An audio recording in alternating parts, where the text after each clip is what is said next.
Praise the Lord. ഈ ലോകം മുഴുവൻ ഈശോയുടെ കരുണ എത്തിക്കാൻ നിങ്ങൾ തയ്യാറാണോ? എല്ലാവരുടെ ഹൃദയങ്ങളിലേക്ക് ഈശോയുടെ കരുണയുടെ സന്ദേശവാഹകരാകാൻ നിങ്ങൾ തയ്യാറാണോ? സാത്താൻ ഏറ്റവും കൂടുതൽ ഭയക്കുന്ന ഒരു കാര്യമാണ് എല്ലാവരുടെ ഹൃദയത്തിൽ ഇങ്ങനെ ഈശോയുടെ കരുണ ഇങ്ങനെ ആ ബോധ്യം ഇങ്ങനെ നിറയുന്നത് ഏറ്റവും കൂടുതൽ പേടിക്കുന്ന ഒരു കാര്യമാണ്. എല്ലാവരുടെ ഹൃദയങ്ങളിൽ ഈ ചങ്ങിൽ ഇങ്ങനെ ഈ ഈശോയുടെ കരുണ, ദൈവം കരുണയാണ് എന്നൊരു ബോധ്യം അത് കിട്ടുക എന്നുള്ളത് സാത്താൻ ഏറ്റവും കൂടുതൽ പേടിക്കുന്ന ഒരു കാര്യമാണ്. സെൻറ്റ് ഫൗസ്റ്റീനയുടെ ഡയറിയിൽ ഇങ്ങനെ ഫൗസ്റ്റീനമ്മ ഇങ്ങനെ എഴുതുന്നുണ്ട്, ഞാനിത് എഴുതുമ്പോൾ സാത്താൻ പല്ല് ഞെരുക്കുന്ന ശബ്ദം ഞാൻ കേൾക്കുന്നു. അവന് ദൈവകരുണ സഹിക്കാൻ സാധ്യമല്ല. ദൈവകരുണ സഹിക്കാൻ സാധ്യം. നമ്മൾ എന്തുകൊണ്ടാണ് നമുക്ക് ശരിയും പറഞ്ഞാൽ നമ്മൾ ഏറ്റവും കൂടുതൽ വീണു പോകുന്നൊരു കാര്യമാണ്. ദൈവത്തിൻ്റെ കരുണ നമ്മളിന്ന് ആ ഒരു ബോധ്യം നമ്മളിന്ന് മാറിപ്പോകുമ്പോഴാണ് നമ്മൾ ഏറ്റവും കൂടുതൽ നമ്മൾ വീണു പോകുന്നത് അല്ലേ. ദൈവം കരുണയാണെന്നുള്ളൊരു ബോധ്യം നമ്മൾ നിറഞ്ഞിട്ടുണ്ടെങ്കിൽ നമുക്ക് ആ കരുണയിൽ ആശ്രയിക്കാൻ നമ്മൾ പഠിച്ചിട്ടുണ്ടില്ല. ആ കരുണയെപ്പറ്റി നമുക്ക് അറിയത്തില്ലാത്തതുകൊണ്ട് നമ്മൾ ഉറപ്പായിട്ടും ഈ ദൈവകരുണ എന്താണെന്നും ദൈവകരുണയെ പറ്റിയുള്ള ബോധ്യങ്ങൾ, ദൈവം തന്നിട്ടുള്ള ബോധ്യങ്ങളും സഭ പഠിപ്പിക്കുന്ന കാര്യങ്ങളൊക്കെ നമ്മൾ ഉറപ്പായിട്ടും അറിഞ്ഞിരിക്കണം. ഈ ദൈവകരുണയുടെ തിരുനാളിനോട് അനുബന്ധിച്ച് നമ്മൾ നന്മമരത്തിൽ ദൈവകരുണയുടെ തിരുനാളിൻ്റെ സെലിബ്രേഷൻ നടക്കുക. ദൈവകരുണയുടെ തിരുനാളിൻ്റെ സെലിബ്രേഷൻ നടക്കുക. നമ്മൾ 33 ദിവസം നമ്മൾ ദൈവകരുണ ഇങ്ങനെ ദൈവകരുണയെ പറ്റി നമ്മളിങ്ങനെ ധ്യാനിക്കും, നമ്മൾ പ്രാർത്ഥിക്കും, അങ്ങനെ ഒത്തിരി പവർ പാക്ഡ് ആയിട്ടൊരു കാര്യമാണ് നമ്മൾ ഈ ദിവസങ്ങളിൽ ചെയ്യാൻ പോകുന്നത്.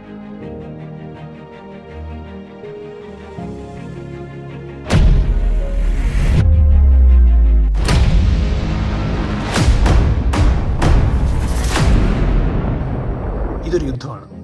ഈ ലോകം മുഴുവൻ കരുണ നിറയ്ക്കാൻ വേണ്ടി, എല്ലാവരും ഈശോയുടെ കരുണയെക്കുറിച്ച് അറിയാൻ വേണ്ടി നന്മ മരം ഈശോയുടെ കൂടെ നിന്ന് നമ്മൾ ഒരുമിച്ച് കരുണയുടെ പോരാളികളായി നമ്മളെല്ലാവരും ഒരുമിച്ച് ചെയ്യാൻ പോകുന്ന യുദ്ധമാണ്. നമ്മളിത് ചെയ്യാൻ പോകുന്നത് എങ്ങനെയാണ്? അതായത് ഈ 33 ദിവസം ഈശോയുടെ 33 ദിവസങ്ങൾ ഈ 33 ദിവസം കൊണ്ട് ലോകം മുഴുവനും കർത്താവിൻ്റെ കരുണയെക്കുറിച്ച് പഠിക്കണം, കരുണയെക്കുറിച്ച് അറിയണം. അതാണ് അതിനുവേണ്ടിയുള്ള കുറേ കാര്യങ്ങൾ നമ്മൾ ചെയ്യാൻ പോവുക. നമ്മളിത് സ്റ്റാർട്ട് ചെയ്യാൻ പോകുന്നത് നമുക്കറിയാം, ദൈവകരുണയുടെ തിരുനാൾ ഏപ്രിൽ 12-ാം തീയതിയാണ്.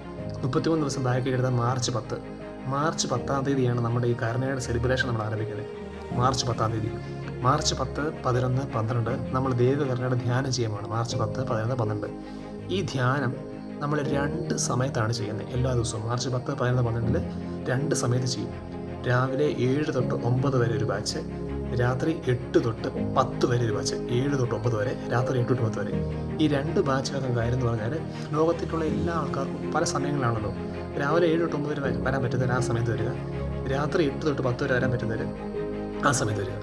സെയിം കണ്ടന്റായിരിക്കും പോകുന്നത്. അതുകൊണ്ട് നിങ്ങൾ 2 ധ്യാനം കൂടണ്ട, ഒരു ധ്യാനം കൂടിയാൽ മതിയായിരിക്കും. ഒരു ധ്യാനം കൂടാൻ പറയാൻ കാര്യം എന്ന് പറഞ്ഞാൽ, നമുക്ക് കൂടുതൽ പേരെ കിട്ടണം. ഈ വീഡിയോയുടെ താഴെ ഡിസ്ക്രിപ്ഷനകത്ത് 2 കമ്മ്യൂണിറ്റി ലിങ്ക് ഉണ്ട്. മോർണിംഗിലുള്ളവർക്ക് കമ്മ്യൂണിറ്റി ലിങ്ക് ഉണ്ട്, ഈവനിംഗ് ഉള്ളവർക്ക് വേറെ കമ്മ്യൂണിറ്റി ലിങ്ക് ഉണ്ട്. നിങ്ങൾക്ക് മോർണിംഗ് കൂടാൻ പറ്റുന്നവർ ആ കമ്മ്യൂണിറ്റി ജോയിൻ ചെയ്യുക, ഈവനിംഗ് കൂടാൻ പറ്റുന്നവർ ആ കമ്മ്യൂണിറ്റി ജോയിൻ ചെയ്യുക. നമുക്ക് ആ കമ്മ്യൂണിറ്റി നിറയ്ക്കണം. ഒരുപാട് പേര് ധ്യാനം കൂടണം. 10, 11 വന്നിട്ട് ധ്യാനം ഒരുപാട് പേര് കൂടണം. അതാണ് നമ്മുടെ ഒന്നാമത്തെ സ്റ്റെപ്പ്.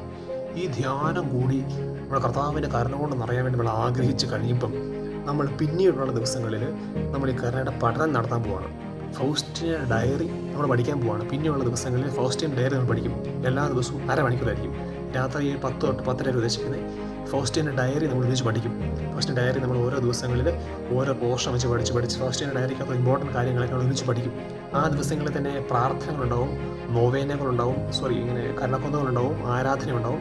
അവസാനത്തെ 9 ദിവസങ്ങളിൽ നൊവേന ഉണ്ടാവും. നൊവേനയൊക്കെ കിട്ടി എല്ലാ ദിവസവും അതിൻ്റെ ബ്ലെസ്സിങ്സ് ഉണ്ടാവും. അങ്ങനെ ലോകം മുഴുവനും ഈശോയുടെ കരുണ കൊണ്ട് നിറച്ച്, കരുണയെക്കുറിച്ച് കൂടുതൽ അറിഞ്ഞ്, കരുണയെക്കുറിച്ച് കൂടുതൽ ബോധ്യം തരുന്ന 33 ദിവസങ്ങളായിരിക്കും ഇത്. ഈ 33 ദിവസങ്ങളിൽ നിങ്ങൾ ഞങ്ങളുടെ കൂടണം. നമ്മൾ ഒരുമിച്ചായിരിക്കും ഇത് കൂടാൻ പോകുന്നത്. ലോകം കൊണ്ട് അറിയിക്കണം. നമുക്ക് എല്ലാവരും ഒരുമിച്ച് ഈ ഒരു കരുണയുടെ യാത്ര, ഈ 33 ദിവസം യാത്ര നമ്മൾ നടത്തണം. ഈ യാത്ര നടത്തി കഴിഞ്ഞ് 33-ാം ദിവസം നമ്മൾ ദൈവകരുണയുടെ തിരുനാളിന് ഈശോയുടെ മുമ്പിൽ നിൽക്കുന്ന സമയത്ത് സ്നേഹം കൊണ്ട് അങ്ങ് നിറയണം. കർത്താവിൻ്റെ കരുണ എത്ര വലുതാണ് എന്നൊരു ബോധ്യം നമ്മുടെ ഉള്ളിൽ ഇങ്ങനെ നിറയണം. ലോകം മുഴുവൻ നിറയണം. ഈ ഒരു ആഗ്രഹത്തിൽ എല്ലാവരും ഒരുമിച്ച് നമുക്ക് യാത്ര ചെയ്യണം. അപ്പോൾ ഈ ഒരു കരുണയുടെ യാത്ര നമ്മളെല്ലാവരും ഒരുമിച്ച് സ്റ്റാർട്ട് ചെയ്യാൻ വേണ്ടി പോകുവാണേ. നിങ്ങൾ ചെയ്യേണ്ട ഒരു ഒറ്റ കാര്യമുള്ളൂ. എന്നാന്ന് വെച്ച് കഴിഞ്ഞാൽ, ഈ വീഡിയോയുടെ ഡിസ്ക്രിപ്ഷനിൽ ലിങ്ക് കൊടുത്തിട്ടുണ്ടാവും. ആ ലിങ്കിൽ ജോയിൻ ചെയ്യുക. ഇനി വരുന്നൊരു ദിവസങ്ങളിൽ ആ തിരുനാളിന് ഒരുക്കമായിട്ട്, ദൈവകരുണയുടെ തിരുനാളിന് ഒരുക്കമായിട്ട് ഇനി വരുന്ന ഈ കുറച്ച് ദിവസങ്ങളിൽ നമുക്ക് എല്ലാവർക്കും കൂടെ ഒരുമിച്ച് ശക്തമായി പ്രാർത്ഥിച്ച്, ഈശോയുടെ കരുണയിൽ ആശ്രയിച്ച്, ഈശോയെ സ്നേഹിച്ച് ആ തിരുനാളിന് വേണ്ടി നമുക്കിങ്ങനെ ഒരുങ്ങാവേ. ആശയ പറഞ്ഞതുപോലെ ഈ ദൈവകരുണയുടെ തിരുനാള് വലിയൊരു ആഘോഷവും, പിന്നെ ആശയുടെ പറഞ്ഞതുപോലെ ഒരേ സമയം സാത്താനെതിരെ നടക്കുന്ന വലിയൊരു യുദ്ധവുമാണ്. ഈശോയുടെ കരുണയെ ലോകമെങ്ങും പ്രഘോഷിക്കാൻ വേണ്ടിയിട്ട്, ഈശോയുടെ കരുണയുടെ പടയാളികളായിട്ട് ഈശോ ഇങ്ങനെ നന്മമരത്തെ ഉപയോഗിക്കുമ്പോൾ നന്മമരത്തിന്റെ കൂടെ കൂടാൻ വേണ്ടിയിട്ട് ഈ 33 ദിവസം ദൈവകരുണയ്ക്ക് വേണ്ടി പ്രാർത്ഥിച്ചൊരുങ്ങാൻ വേണ്ടിയിട്ട് നിങ്ങൾ എല്ലാവരും റെഡിയാണോ? ഈ ഒരു സമയം നമ്മൾ ഈ വീഡിയോ കണ്ടുകൊണ്ടിരിക്കുമ്പോഴത്തേനും ഈശോ നിങ്ങളുടെ ഈ ഒരു എല്ലാവരുടെയും എസ്സിന് വേണ്ടിയിട്ട് ഇങ്ങനെ വെയിറ്റ് ചെയ്യുവാണ്. ഈശോയുടെ എസ് പറഞ്ഞ് ഈ സമയം നന്മമരത്തിന്റെ കൂടെ ഒന്ന് ജോയിൻ ചെയ്യാമോ? ഈ ലോകം മുഴുവൻ, ഈ ഒരു കാലഘട്ടത്തിൽ ഈ ലോകം മുഴുവൻ ഒത്തിരി പാപം കൊണ്ട് ഇങ്ങനെ നിറഞ്ഞിരിക്കുന്ന സമയത്ത് ഈശോ ഒത്തിരി ഇങ്ങനെ വിഷമിക്കുന്നുണ്ട്. മിസ്റ്റർ ഓസീനാമയുടെ ഡയറിയൊക്കെ നമ്മൾ വായിച്ചു കഴിയുമ്പോഴത്തേനും നമുക്ക് മനസ്സിലാവും ഈശോ എത്രമാത്രം കരുണയോടെ സ്നേഹത്തോടെ ഒരു ആത്മാവിനെ ഇങ്ങനെ കൊതിയോടെ നോക്കിയിരിക്കുന്നത് തന്നെ. ഈശോയെ സ്നേഹിക്കാൻ വേണ്ടിയിട്ടും പാപം ഒന്നും ചെയ്ത് ഈശോയിൽ നിന്ന് അകന്നു പോകാതിരിക്കാൻ വേണ്ടിയിട്ടും ഓരോ ആത്മാവിന് വേണ്ടി ഈശോ ഒത്തിരി അധികമായിട്ട് ഇങ്ങനെ ദാഹിക്കുക. ഈശോയുടെ കരുണയെ പറ്റിയും ഈശോയുടെ സ്നേഹത്തെ പറ്റിയൊക്കെ കുറച്ചും കൂടെ ആഴത്തിൽ നമ്മൾ മനസ്സിലാക്കി കഴിയുമ്പോഴത്തേനും ഒരിക്കലും നമുക്ക് ഒരു കുഞ്ഞു പാപം പോലും ചെയ്തിട്ട് ഇങ്ങനെ ഈശോയെ വേദനിപ്പിക്കാൻ വേണ്ടി പറ്റില്ല കേട്ടോ. ഈ ലോകം ഇങ്ങനെ ഈ പാപത്തിലൊക്കെ നിറഞ്ഞിരിക്കുന്ന ഈ ഒരു കാലഘട്ടത്തിൽ നമുക്ക് ഈശോയുടെ കരുണയുടെ സന്ദേശമായിട്ട് ഈ ലോകം മുഴുവൻ പോകാം. അതിന് നന്മവരത്തിന്റെ കൂടെ ജോയിൻ ചെയ്യാൻ വേണ്ടി നിങ്ങൾ റെഡിയാണോ? ഈശോയെ ആശ്വസിപ്പിക്കാനായിട്ട് ഈശോയുടെ കരുണയുടെ സന്ദേശമായിട്ട് ഈ ലോകം മുഴുവൻ ഈ നന്മമരത്തോട് ചേർന്ന് നിന്നിട്ട് ഈ ലോകം മുഴുവൻ നമുക്ക് ഈശോയുടെ കരുണയുടെ സന്ദേശം എത്തിക്കണം കേട്ടോ. അപ്പൊ എങ്ങനെയാ, നിങ്ങൾ എല്ലാവരും റെഡിയാണോ? ഈ ഒരു ദിവസത്തിന് വേണ്ടി വളരെ ആഗ്രഹത്തോടെ കൊതിയോടെ നമുക്ക് ഇങ്ങനെ കാത്തിരിക്കാം, പ്രാർത്ഥിച്ച് നമുക്ക് ഒരുങ്ങാം, സാത്താനെതിരെ നമുക്ക് യുദ്ധം ചെയ്യാം, അവന്റെ രാജ്യത്തെ നമുക്ക് തോൽപ്പിക്കാം. അപ്പൊ നിങ്ങൾ ആരും മടി കാരണോ തിരക്ക് കാരണോ ഈ ലിങ്കിൽ ജോയിൻ ചെയ്യാതിരിക്കരുത്. എല്ലാവരും ഈ ഡിസ്ക്രിപ്ഷനിൽ കാണുന്ന ലിങ്കിൽ ജോയിൻ ചെയ്യണം. നമുക്ക് പ്രാർത്ഥിച്ച് ശക്തമായിട്ട് ദൈവകരുണയുടെ തിരുനാളിന് വേണ്ടി ഒരുങ്ങാം. I mean, praise God.